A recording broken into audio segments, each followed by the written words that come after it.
नमस्ते दोस्तों, कैसे हैं आप लोग। मैं रुमकी आज भी हाजिर हो गई हूँ एक रियल इंसिडेंट के साथ, रियल हॉरर इंसिडेंट के साथ। तो मैं सबसे पहले जो आप लोगों को बोलती हूँ वो है कि रात का एफएम हॉरर स्टेशन हम लोग का मेन मोटो है आप लोगों को एंटरटेन करना। किसी अंधविश्वास को बढ़ावा देने के लिए ये चैनल बनाया नहीं गया है। और आप लोग जो सोच रहे हो कि आप लोगों के पास भी बहुत घटनाएं हैं, मीन्स रियल हॉरर इंसिडेंट, और आपको मेरे साथ शेयर करनी है वो इंसिडेंट, तो शेयर कर सकते हैं हमारे व्हाट्सएप नंबर पे 8011006740 या मेल आईडी डिस्क्रिप्शन बॉक्स में भी है एंड स्क्रीन में भी शायद आप लोगों को दिखाई दे ही रहा होगा। तो वहाँ पे अपना जो इंसिडेंट्स है, रियल हॉरर इंसिडेंट, आप लोग भेज ही सकते हो। सो चलिए आज का जो रियल इंसिडेंट है वो आप लोगों के साथ शेयर करती हूँ। ये जो रियल इंसिडेंट है ना, ये मुझे भेजा था रीना जी ने।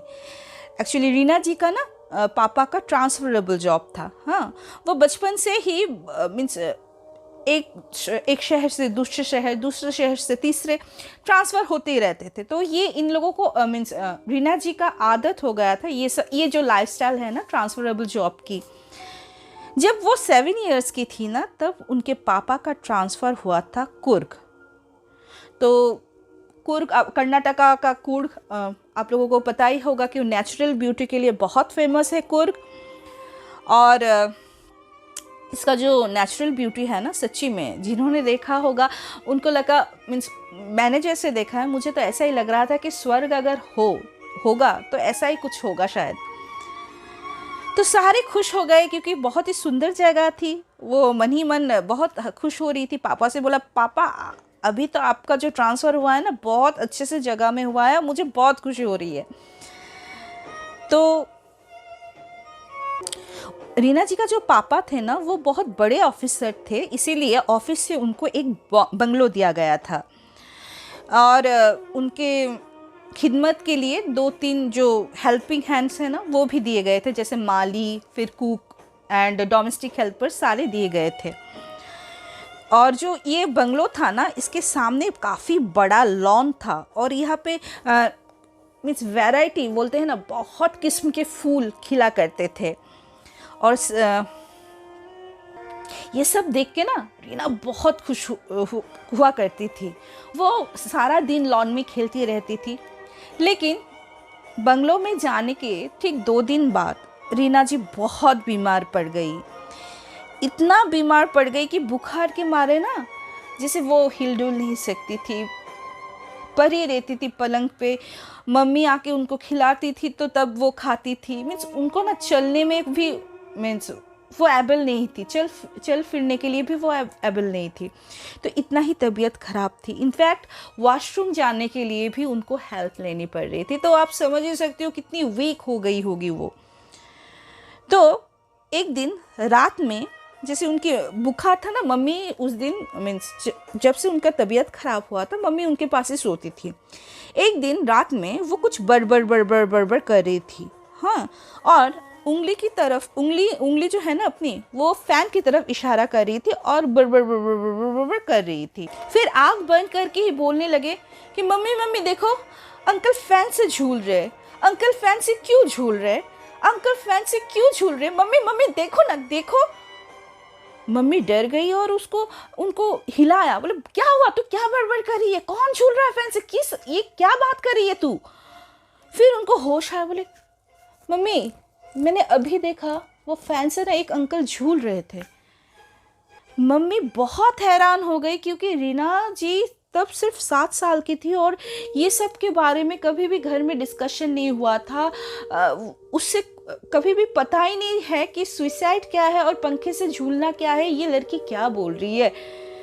उस रात तो जैसे तैसे रीना जी को समझा के वो सुला दिया, लेकिन उनके मन में बार बार यही क्वेश्चन उठ रहा था कि रीना क्या बोल रही थी, ये कैसे पॉसिबल हो सकता है, वो कैसे ये सब बात कर सकती है।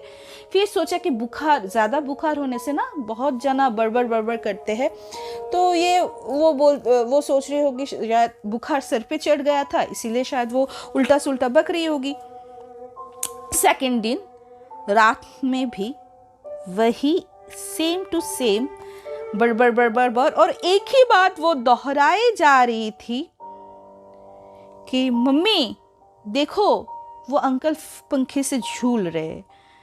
फिर उस दिन तो उनकी मम्मी बहुत डर गई, फिर से उनको उठाया नींद से, बोले तू क्या बड़बड़ कर रही है बेटी, क्या हुआ, कौन है, देख पूरा फैन से कैसे कोई झूल सकता है, मैं हूँ तेरे पास।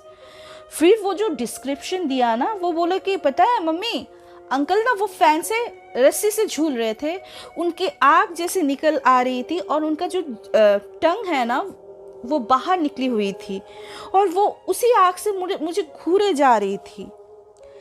ये सब सुन के वो बहुत डर गई और उनके पापा को बोले कि इस बंगले में हो ना हो कोई तो गड़बड़ है, मुझे इस बंगले में नहीं रहना, आपको रहना है तो रहो, मैं अपनी बेटी को लेके मायके चली जाऊंगी, ठीक है, जब आपको महसूस होगा ना तब आपको समझ में आएगा, क्योंकि पापा विश्वास नहीं कर रहे थे।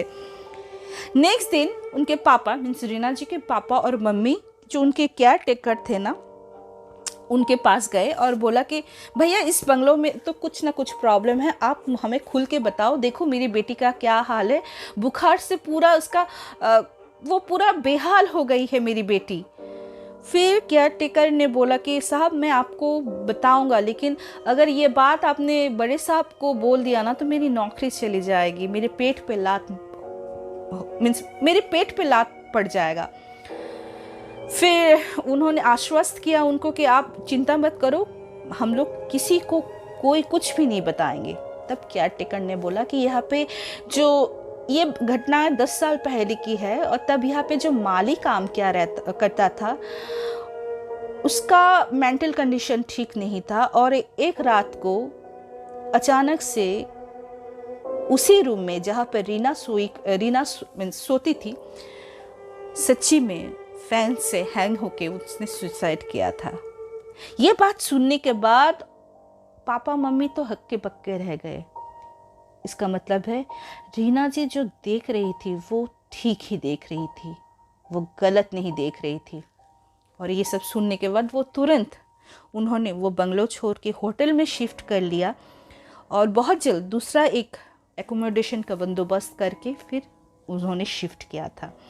तो ये एक इंसिडेंट था जो आज भी रीना जी मुझे ये घटना जो उन्होंने शेयर किया था ना, तो मुझे बोल रही थी कि रुमकी दी आज भी जब सोचती हूँ ना रोंगटे खड़े हो जाते हैं मेरे।